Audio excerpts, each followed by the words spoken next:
Hi friends, welcome back to our channel. So మేము వచ్చేసి ఏడుపాయల దుర్గమ్మ గుడికి అయితే వచ్చేసామన్నమాట. ఆల్మోస్ట్ 200 కిలోమీటర్స్ ఇక్కడ మన జనగాం నుంచి ఇక్కడికి. సో ఇంత దూరం రావాలి అనుకుంటే మీరు కార్ అయినా, బస్ అయినా, లారీ అయినా, అందులో పెద్ద పెద్ద వెహికల్స్లో రండి. అండ్ మేమైతే ఇక్కడ మేకపిల్లని అయితే తీసుకెళ్ళినాము. ఒక మేకపిల్ల అనమాట, ఒక 5 ఫ్యామిలీస్కి ఒక మేకపిల్ల. అండ్ ఇక్కడ వచ్చే వాళ్ళందరూ ఖచ్చితంగా బోనం అయితే తీస్తున్నారు. మేమైతే తీయడం మర్చిపోయామన్నమాట. సో యాక్చువల్ మేము బోనం తీయలేదు.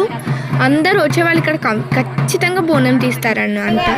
ఇక్కడ కొబ్బరికాయ అయితే తీసుకున్నాము అండ్ ఇక్కడ వెళ్తున్నాం అన్నమాట. సో చూడండి, మంచిగా ఎండ కొట్టకుండా పైన మనకి అవి ఇక్కడ పెట్టారు. అండ్ ఇక్కడ నేను బొట్టు అయితే వేయించుకుంటున్నాను. అండ్ ఇక్కడ చూడండి, నా ఫేవరెట్ లోటస్ ఫ్లవర్ అనమాట. నేను ఎప్పుడు ముట్టుకోలేదు. మీరు ఎంతమంది లోటస్ ఫ్లవర్ని టచ్ చేస్తారో కింద కమెంట్ చేయండి.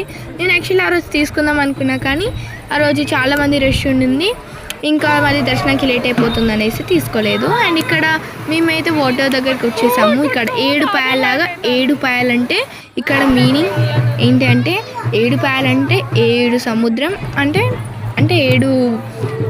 7 లైన్లలో వాటర్ అనేది వస్తూనే ఉంటుంది నాన్ స్టాప్గా. అదే అందులో ఒక లైన్ అమ్మవారి పాదాన్ని తాకుతుంటూ వెళ్తుందన్నమాట. సో అది ఇక్కడ స్పెషాలిటీ. 7 పాయలు అంటే నాట్ ఈజీ అన్నమాట. సో చాలా బాగుంటుంది.